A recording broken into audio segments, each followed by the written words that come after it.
First of all, a great word of welcome to one and all.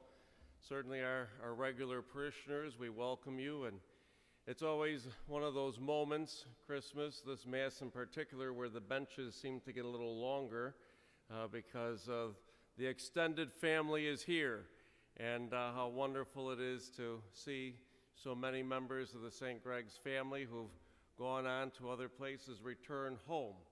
And also among us, I'm sure, some visitors to Western New York as a whole for Christmas. We welcome you.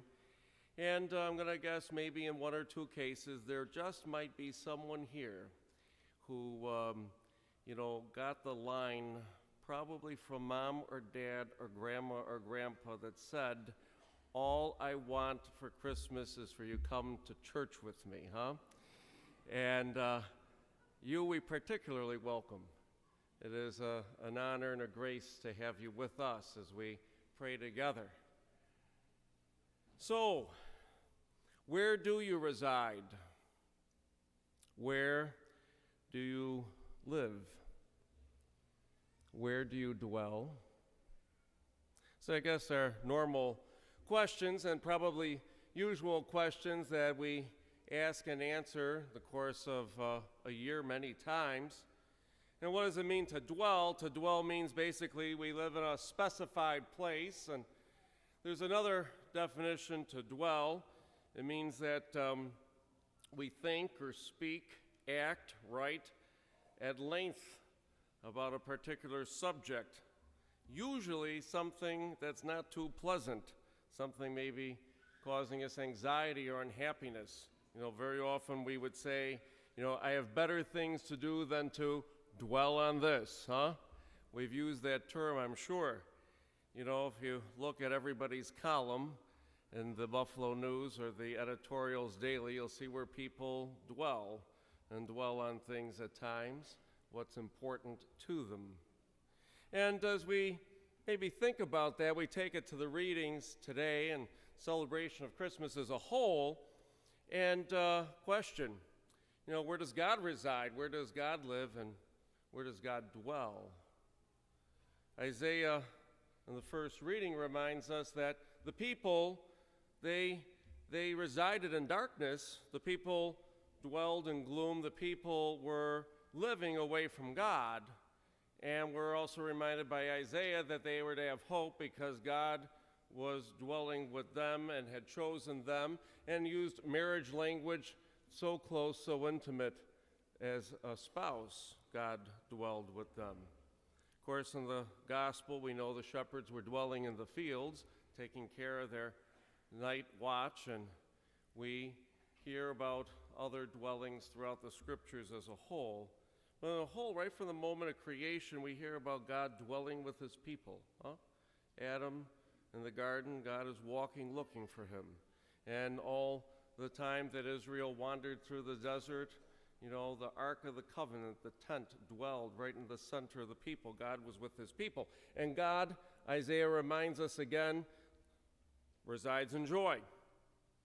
God dwells with his people in light. And we celebrate Emmanuel, translated, God with us, God dwelling with us. So where do you dwell? It's an important question. It's a simple question. Sometimes we answer that question very simply by considering the house we live in, or maybe the house we grew up in. Today's one of those days we probably do that, huh?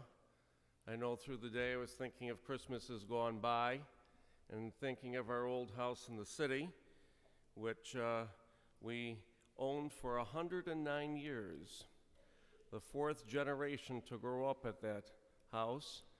And I think of many beautiful memories of Christmas, especially since I have the dining room table that's now about 115 years old at the rectory. And, it's made out of something called wood. They used to do that back then. And all the meals around that table. And sometimes maybe we talk to people, we ask, what kind of house do you have? Do you live in a house? Do you live in a condo? Do you live in a patio home? Do you live in the city? You know, all of us who grew up in the city evacuated to the suburbs, and everybody, the young people who grew up out here in the suburbs, are going back into the city. And do you live in the city? Do you live in the suburbs? Do you live out in the country? Where do you live? What size of house do you have? You know, we start off small, we get real big, then we downsize, huh? Where do you dwell? Where do you dwell? We sometimes think of that simply as the neighborhood we grew up in or where we live. I suppose we can answer that question in another way. Where do you dwell? Sometimes we take that to mean, you know, where do we spend our time? What is it we do? Some of us, the younger people, you dwell a lot of time in school. You live in school at times, and many of us, we live at work, you know. Maybe if we are at home, we dwell in the garage. We like to putter out there, you know, working on the car or other projects, and maybe some are gardeners, and you like to dwell in the garden. Maybe not this time of year, but, you know, through the summer months. Now, where is it that you dwell?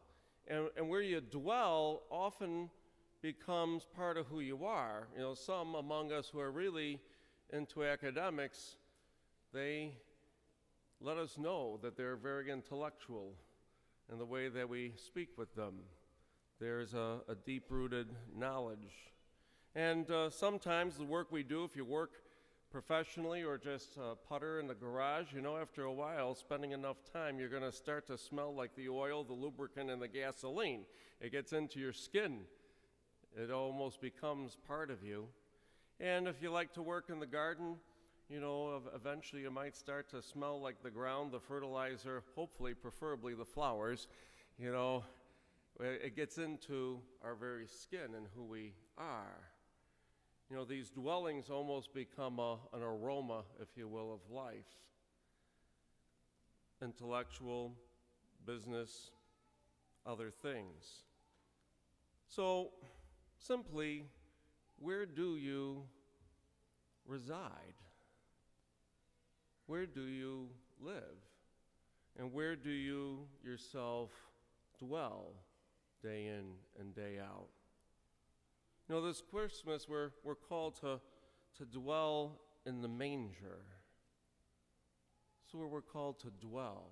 And not just Christmas Day or this week, but every day of our lives. We're called to define ourselves, to dwell, reside, live, not only in a physical manger, I'm not sure that's the call, but rather to dwell as a son or daughter of God. Do you dwell in the manger? It's a great question. You know, many of you know I was on sabbatical this year. I'm back a month and I'm still smiling, you know. And it was a wonderful sabbatical, and I spent one of my 5 months down in Siesta Key working on my book that I was writing. So next Christmas, make sure you buy my book as Christmas gifts, you know. I'll get the commercial out early. And I remember the first day I got to Siesta Key after traveling all day, I decided to high time it for dinner, and I went to Subway. And I walked in, and this young man, maybe 4 or 5 years of age, came running up to me. And he was filled with great joy, showing me this toy that he had. He began to explain how it worked, and he began to demonstrate it. And then he began to point out that his older brother, who was in the background rolling his eyes, that he got one too. And so I asked where these toys came from. Of course, it was from the lady behind the counter. And I quickly got to think that someday I'm probably going to be voting for this kid, you know. He definitely, filled with enthusiasm, joy, nothing stopped him until his mother came and, you know, stopped bothering the poor man, you know. And he certainly was no bother. And as I was kind of thinking what a great young kid that was, I realized why as he walked away. He turned around, and the back of his T-shirt said, "I follow the Good Shepherd." So this kid, He is a disciple. He is a follower. He's definitely a son of God. He is dwelling in the joy of the manger.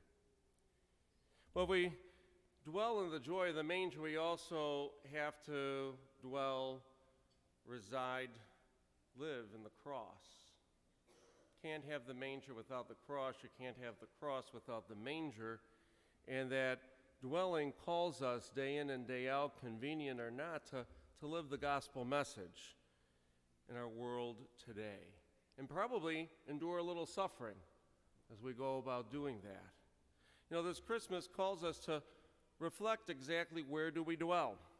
Do we reside in that manger? Do we live with Christ? Do we dwell with him upon the cross? And, you know, if we do answer yes, that we're doing that, we want to do that, then we're kind of like my little young friend there from Subway on Tamiami Trail and Siesta Key, filled with great joy and an exuberant life, calling others to a similar joy.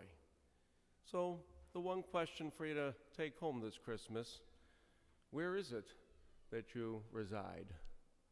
Where do you really live? And where is it that you desire to dwell?